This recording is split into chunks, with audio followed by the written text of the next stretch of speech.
It's time for guest commentary on Inspired by Bigfoot. Bill, good being with you again.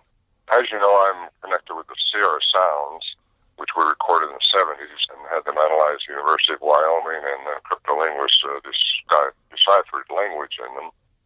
And for over 40 years now, I've been researching this enigma and what they are, what could they be.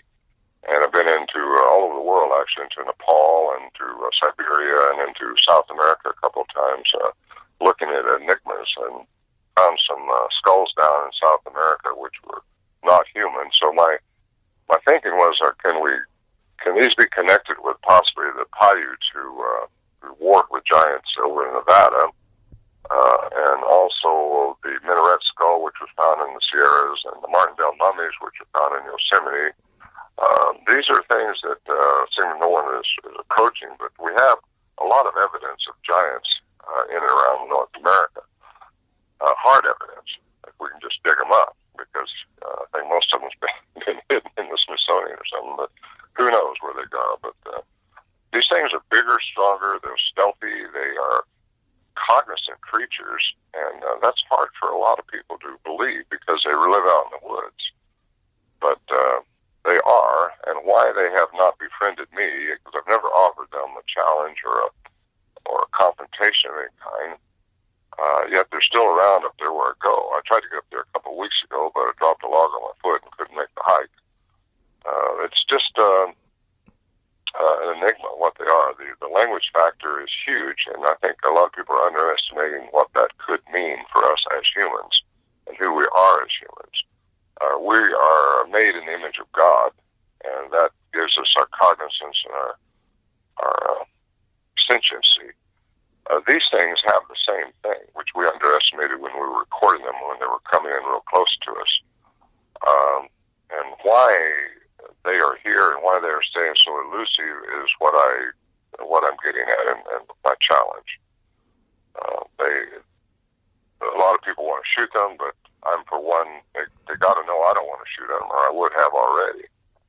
So I had a lot of calls about the attributes they have. I just had one yesterday about a guy telling me he's seen one disappear more than once, and I've had that over the years. For a long time, I just shunned that off, but these things seem to have access to an attribute we don't understand, and that could be another dimension, which a lot of people get into, that they're interdimensional.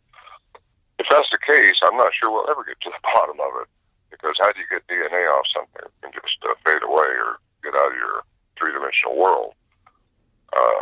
But they are a remnant, I believe, of possible alien intervention. I believe that possibly aliens have, I know, visited this Earth before. I have evidence of that. We have evidence of that from South America. And they have been here. They could be here now, but these things, if they are a hybrid or a remnant of alien intervention, possibly altering the DNA of a great ape of some type, I'm pushing towards that right now. I'm not pushing towards it, but I'm trying to connect those dots. That could be it, because great apes is what they look like. But yet they have the abilities that even we don't understand, to talk, to move around stealthily. This is unusual. And other things, lights, and a lot of connection with UFOs in a lot of the reports that I've been getting and hearing. So that's where I'm going in a nutshell.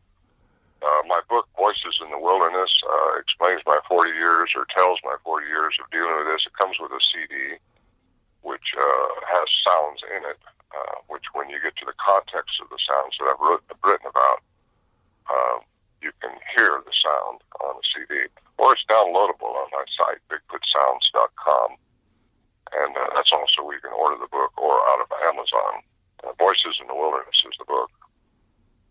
I also still sell the CDs, which were made a few years ago, but they have Al Berry's story, who started all this. He was the investigative journalist that came into the camp, and he was responsible basically for fostering the study at the University of Wyoming by Professor Curlin, who established the tapes that he had were credible. They were made at the time of recording. They weren't manipulated in any way.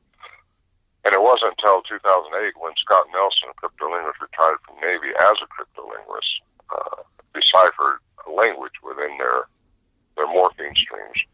And morphine streams are important. A lot of people sing yells in and say, was this a Bigfoot? Was that a Bigfoot?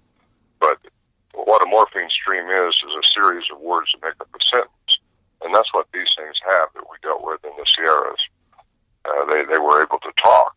And we knew that at the time, but you have to have somebody professional like Scott Nelson, like Professor Curlin, saying that up front before anybody's going to buy it. So that lends a lot of credibility to what we have.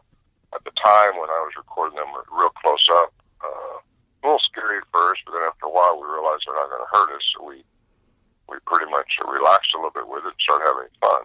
Al Berry, though, went up there looking for the hoax, trying to uncover who could possibly be doing something like this. It's about 8 miles back into the wilderness from the furthest place you can drive. So it's quite an imposing trek to get in there, and for someone to pull something like this off, you just couldn't find out how they could have done it and leave nothing but their big voices or big tracks. We found a lot of tracks, too, and we cast several tracks. So, and we had sightings every once in a while, but again, at the time, we underestimated. We tried to set up camera traps. We tried to trick them in so many ways, but they seem to stay a step ahead of you.